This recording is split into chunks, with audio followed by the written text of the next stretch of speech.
Walk over to your kitchen window for me. Look out at that garden and be honest with yourself for just a moment. Is there a bare patch out there? An empty bed? A tired corner? A row that never got filled this spring? Because if there is, I've got news that just might change your whole summer. There's a quiet myth in American gardening I've spent 25 years trying to put to rest. That once June arrives, the planting is over and all that's left is to water and wait. My friend, that's simply not true.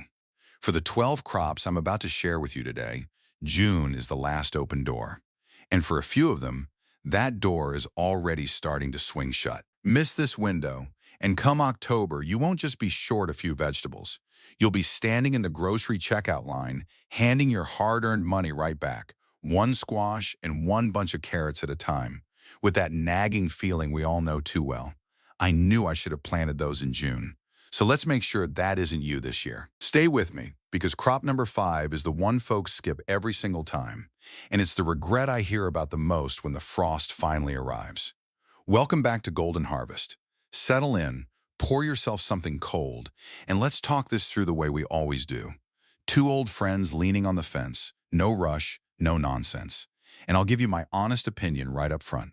At our stage of life, the fanciest, most expensive way to garden is almost never the best way. We don't need heat mats and grow lights and a windowsill full of fussy little seedlings. We've got something better: warm June soil and the patience that only comes from a few good decades of living. So today I'll show you 12 crops to sow straight into that warm ground this week, why each one works, and the honest mistake to sidestep with each. The kind of wisdom the garden center will never share, because none of it sells them a thing. Section 1. Zucchini and summer squash. Let's start with the crop that'll make you look like a 30-year veteran by August, even if last summer was a disaster. Zucchini and summer squash. And here's my first honest opinion of the day.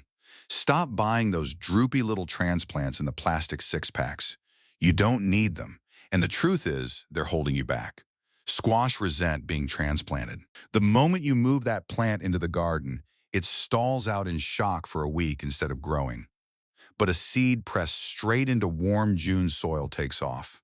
The horticulturists at Cornell Cooperative Extension have noted for years that squash germinate fast once the soil holds around 65 degrees and up. Sprouts in 3 to 7 days, often overtaking those pricey transplants within 3 weeks.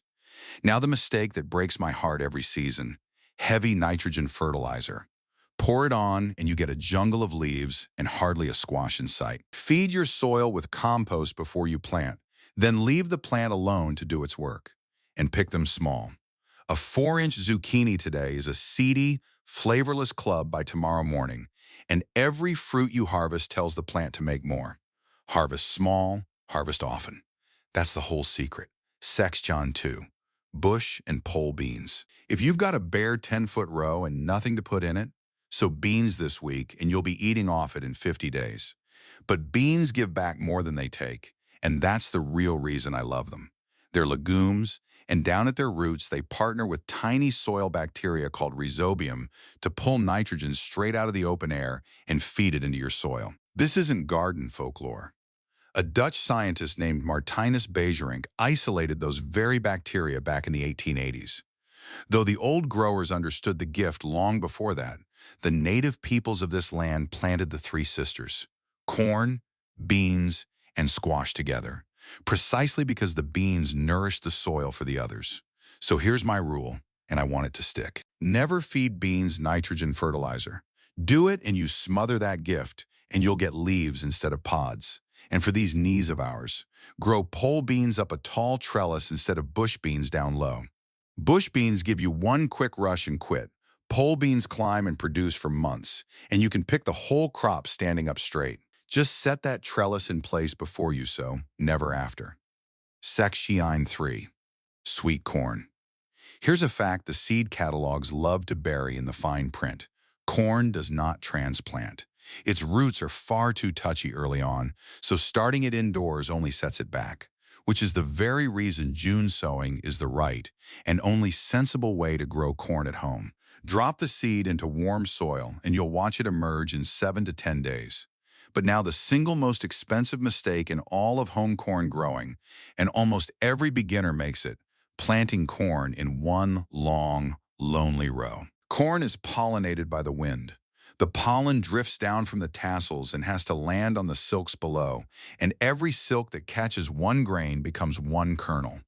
Plant a skinny row, and the breeze carries that pollen clean off into the lawn, and you get a sad, gap-toothed cob after a whole season of waiting. So plant in a block instead. 3 or 4 short rows shoulder to shoulder, square rather than strung out. And the pollen rains down from every direction and fills every ear. And why bother at all? Because the very instant you snap a cob off the stalk, its sugar begins turning to starch. Store-bought corn rode a truck for days doing exactly that. Your own corn, in the boiling pot minutes after picking, is simply a different food. That first golden bite in late August will tell you everything. Section Shun 4. Cucumbers. If your spring cucumbers failed you, to disease, a late chill, or just life getting busy, don't you mourn them for a second. In a great many gardens, June-sown cucumbers actually beat the early transplants. Here's why. Cucumbers are tender tropical vines that crave warm soil and warm nights. Rush them out into chilly May ground and they just sit there, cold and stressed, doing nothing. But a seed sown into warm June soil skips all that misery, up in 3 to 7 days and growing hard from the very start. Now my one firm rule, and I won't budge on it: grow your cucumbers up a trellis. First, it's a blessing on the back. The cucumbers hang in plain sight at hand height, so there's no crawling and no hunting through tangled vines. Second, it's your finest defense against the two fungal villains that flatten cucumbers every August: powdery mildew and downy mildew. Lift those vines into the open air, and every single leaf gets room to breathe and dry out, and the fungus loses its grip. And if your cucumbers have ever turned bitter on you, the culprit is almost always uneven watering. Keep it steady, water deep at the base, and keep those leaves dry. Section 5. Winter squash and pumpkins. This is the one. Of all 12 crops, it's the entry I get the most heartbroken letters about every single fall. The softball-sized pumpkins, the butternuts that rotted before they ever cured. And the cause is nearly always exactly the same. They planted too late and missed the June window. So let me make this one stick with a little simple arithmetic. Winter squash and pumpkins are slow. They need 80 to 120 frost-free days, counting from the day the seed goes in. Now find your average first frost date in autumn and count backwards. For a great many of us in the middle zones, that lands squarely in early to mid-June. And understand, this isn't your ideal planting date. It's your last honest one. But here's the part most folks never hear. The fruit needs those final warm weeks of early fall to cure, hardening its rind into a kind of natural armor. That hard rind is precisely what lets a good butternut sit on your counter for 3, 4, even 6 months with no refrigeration. But if frost cuts that curing short, the squash rots in your pantry within weeks. Plant in June, let them finish, cure them in a warm, dry spot, and you've built yourself a real winter pantry, the quiet kind of food security our grandparents simply took for granted. Section 6. Sweet potatoes. Now let me introduce a crop with a genuinely inspiring bit of American history behind it: the sweet potato. You don't plant it from a seed, but from what we call slips, little rooted shoots taken off a mature sweet potato. It asks for a long, hot run, 90 to 120 days, which makes June its perfect starting gun. While everything else in the garden wilts in the August heat, the sweet potato basks in it. Here's the history I promised, and it's worth your time. George Washington Carver, the great scientist out of Tuskegee Institute, spent his whole life teaching Southern farmers that cotton had stripped their soil down to dust, and that humble crops like the sweet potato and the cowpea could help heal it. He understood, generations ago, what our soil science only confirms today: certain plants give back to the ground instead of just taking. And the sweet potato gives back another way too. Those sprawling vines form a thick, living green blanket over the soil, shading out weeds before they ever start. For those of us who'd rather not spend all of July weeding on our knees, it does that hard work for us. One firm rule: give them loose, well-drained soil. Plant them in packed clay and you'll dig up tough, twisted roots. But give them room to stretch and they'll fill your basket. Section 7. Okra. Here's a principle I believe deep in my bones after 25 years in the garden. The crops that demand the most heat and the least coddling are very often the most rewarding of all. And okra proves it. Plant it too early in cold soil and it'll just sit there and sulk and rot. But sow it into warm June ground with the sun blazing and the nights staying above 60 degrees, and it absolutely launches, up in 5 to 7 days, picking in well under 2 months. Now, why does okra love the heat so fiercely? It comes down to where it was born. The great Russian botanist Nikolai Vavilov spent his life mapping the birthplaces of our crops. He showed the world that every vegetable carries the memory of the climate where it first evolved. And okra came up out of the heat of Africa, and it never once forgot. So when you finally give it a real southern summer, what you're really giving it is home. And here's a free trick the old-timers swear by. The night before you plant, soak your okra seeds in warm water 8 to 12 hours. That stubborn seed coat softens and germination comes far faster. At harvest, discipline is everything. Pick the pods young, 3 to 4 inches, every other day. Let one grow long and woody and it turns inedible. And worse, it signals the whole plant to slow right down. But keep on cutting, and okra will feed you clear into autumn. Section 8. Carrots. Most folks file carrots strictly under spring and never once think to sow them in June. And that, in my honest opinion, is a real missed opportunity. A June sowing sets you up for a late summer and fall harvest sweeter than anything you ever pulled in spring. And there's genuine plant science behind that sweetness. As the nights cool down in autumn, the carrot converts its stored starch into sugar, almost like a natural antifreeze it makes to protect itself. A carrot pulled from the cool October ground is in a different class entirely. But I'll be straight with you. Sowing carrots in the June heat is genuinely tricky. The seeds are tiny and must sit shallow, just a quarter-inch down, and that hot sun bakes the topsoil bone dry in a matter of hours. If a sprouting seed dries out even once, it's gone for good. So here's the old trick that truly works: the board hack. After you sow your seeds and water the row in deeply, lay a plain wooden board flat right over the seed row. It traps the moisture and keeps the soil cool and damp underneath, doing all the watering for you. But lift that board and check underneath every single day, and the very moment you spot green threads pushing up, take it off for good. Leave it a day too long in the dark, and those seedlings stretch pale and weak and perish. Get the timing right, and you'll have a thick, beautiful row of carrots without ever once standing over a hose in the heat. Section 9. Beets. I'll say it plainly. Beets are one of the most efficient vegetables in the whole garden, and I don't believe we Americans give them half their due. Here's exactly why I call them efficient. One single planting hands you two completely different crops. The greens come up first, wonderful sautéed up, just like spinach or Swiss chard. Then the sweet, earthy root follows along below. And much like our carrots, a beet that matures into the cool nights of fall develops a deep, complex sweetness you simply cannot buy in any store. But here's a fascinating little fact that's going to save you some grief. What we all call a beet seed isn't actually one seed at all. It's a tiny dried fruit cluster with 2 to 4 real seeds packed inside it. That's exactly why 3 or 4 seedlings come crowding up out of a single planting spot. Which means, and I know it pains a gardener's tender heart, you absolutely must thin them out.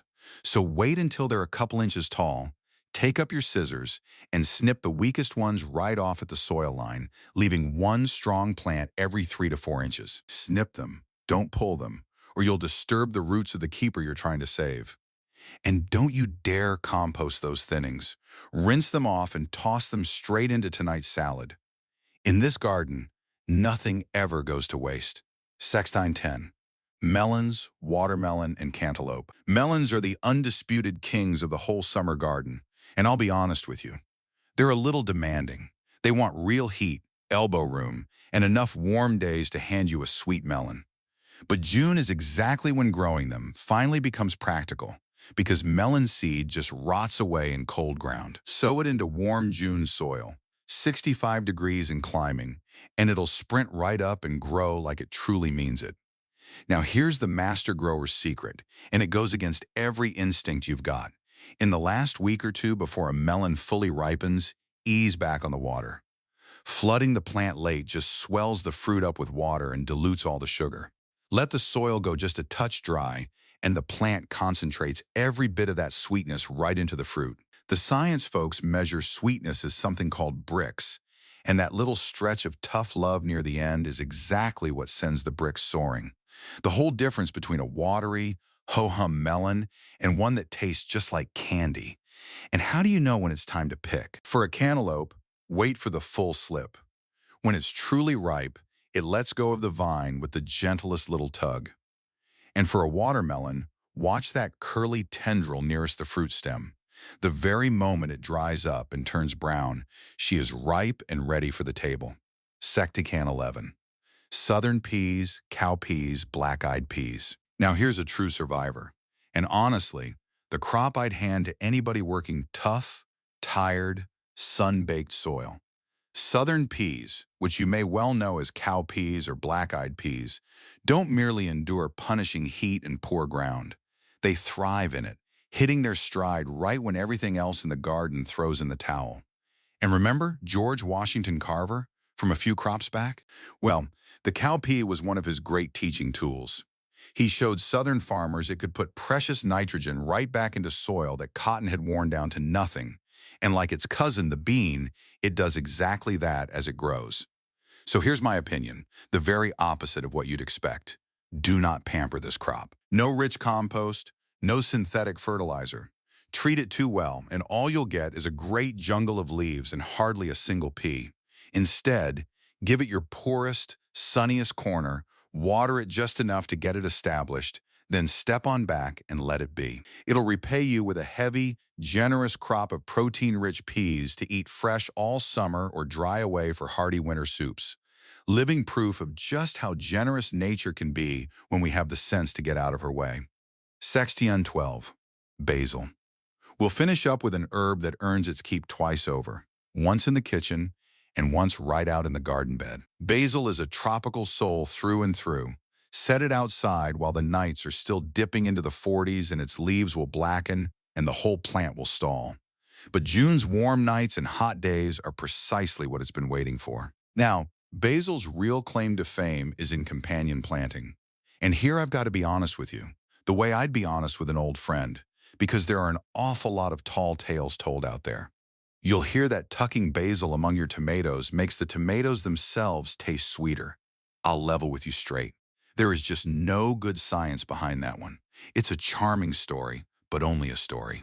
What does hold up, though, is this. Basil's strong, aromatic oils do appear to help mask the scent of your tomatoes and deter certain pests, and researchers over at Newcastle University studying tomato pests found that surrounding tomatoes with aromatic non-host plants like basil can genuinely lower the pressure. Let just a little of it flower, and it pulls in the bees and the good predator insects besides. One last bit of care. The very moment you spot a flower bud forming at the top of a stem, pinch it right off. Let basil flower and it pours everything into making seed, and the leaves turn small and bitter.